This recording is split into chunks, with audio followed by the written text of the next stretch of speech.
two of my last questions, Jay. My God, Les, man, it's not like you're paying me or anything, but it's cool. This is for the people. Yeah, we're man. gonna get invoice Yeah, after. we're doing God's work over here. Two questions from me, and I think they're quite big questions in property and quite a few things in life.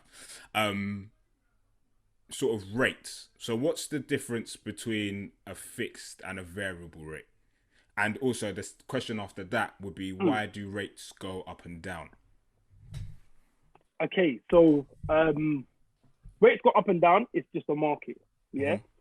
So rates work in tangent with savings, yeah. So what people don't know is, you see, when you're putting your money into your savings account, they actually use that money to lend to people on mortgages. Yeah. So everyone says, oh, you get like 0.25% if you go to the bank, yeah. That's because mortgage rates are low as well. They have to work together.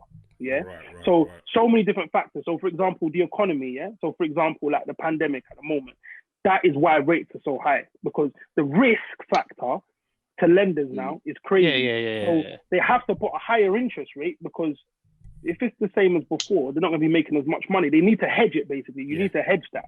So that's why you've got a higher interest rate. So pre-COVID, Les, I'll give you an idea, yeah? And this is what I want to do for you guys, yeah? So pre-COVID, let's use that 400K example, yeah? If you was you would have been paying pre-COVID, you would have probably been paying on a, let's use 400K, yeah? 400K mortgage amount, yeah? Over 25 years, we'll say, yeah? Just easy, yeah? Pre-COVID, you probably would have got a rate of 1.4% maybe, yeah? Right. So your mortgage payments would have been about 1,581, give or take, yeah? Now, yeah, you're probably going to be charged a rate of maybe 2.1, give or take, yeah? Right. Give or take, yeah? So your payments at 2.1%, is where they're at, you're looking at about 1,715. So you're looking at about a good 190 pound more than you was paying before. Yeah.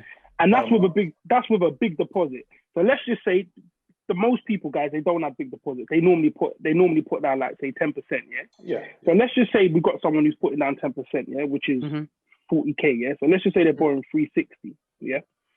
So basically, with interest rates, Les, yeah, they change on the amount of deposit you put down. So if you put down 10% or if you put down 15%, you're going to attract different interest rates. So the bigger deposit, the lower your interest rate's going to be. You feel me? Yeah. So if you came to me and your deposit worked out 14%, yeah, and you was getting charged 3%, yeah, I would say put down another 3K and get 1.2%. Do you see what I mean? Because you may as well put that down to save yourself money in the long run, if that makes sense. Yeah. So, for example, I'll give you an idea of how mental rates are now. Yeah, it's crazy. Yeah. So, if I had a first-time buyer coming to me now, yeah, in this COVID world, yeah, if they said to me, "Listen, Jamie, I want a 400K property. I've only got 10%. Yeah, 25 years on a repayment mortgage. Their monthly payments would be, it's mad by the way, £1,781 a month.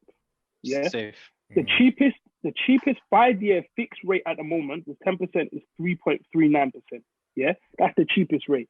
That, you lot, is ridiculous. So pre-COVID, they would have got maybe a 10% deposit. What would they got pre-COVID? Maybe about 1.89, yeah, for example, maybe. I don't know. Could be a bit wrong. Don't quote me, guys, yeah? They would have been paying 1,400. So you're actually now paying about £400 more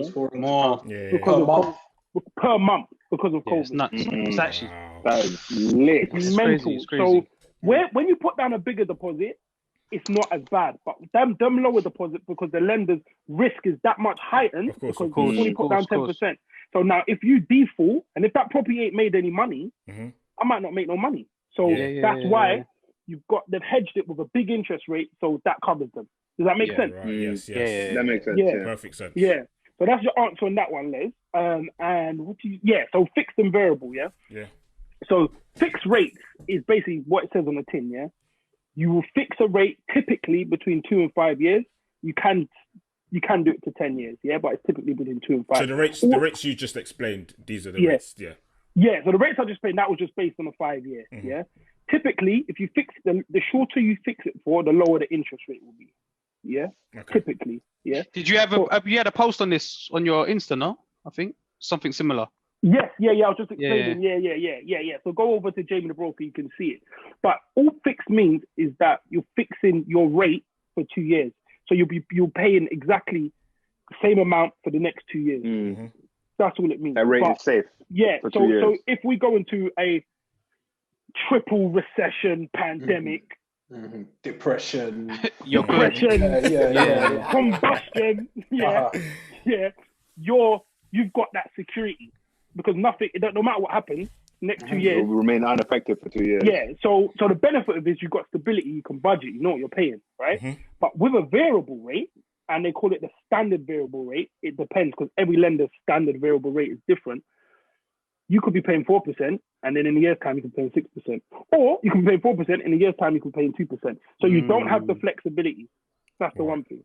You don't have the stability. Sorry, you don't have the stability, and it doesn't allow you to budget because your payments can change from month to month. But there is the silver lining that you might benefit and save from you just don't know, innit? Yeah. So like our parents' generation, if you speak to them, they don't know about, fixed rates to them is like, whoa, you got a fixed rate. Like they grew up on variable rates.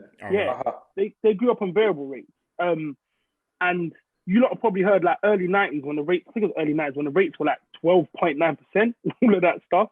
But if you had a fixed deal back then, it wouldn't matter because your fixed stays the same. It stays the same. Is there a reason why you would get one or the other, or why one or the other would be, I guess, available? Yeah. So if you're, just for example, you're a entrepreneur, philanthropist with all this money in the world, like you can get a variable rate because you can afford to. Do you see what I'm saying? But if you're a first-time buyer, you're cautious. You've never done this before. Your salary's at a ceiling where you are at the moment. Why are you gonna? Safety, innit? It's a safe option.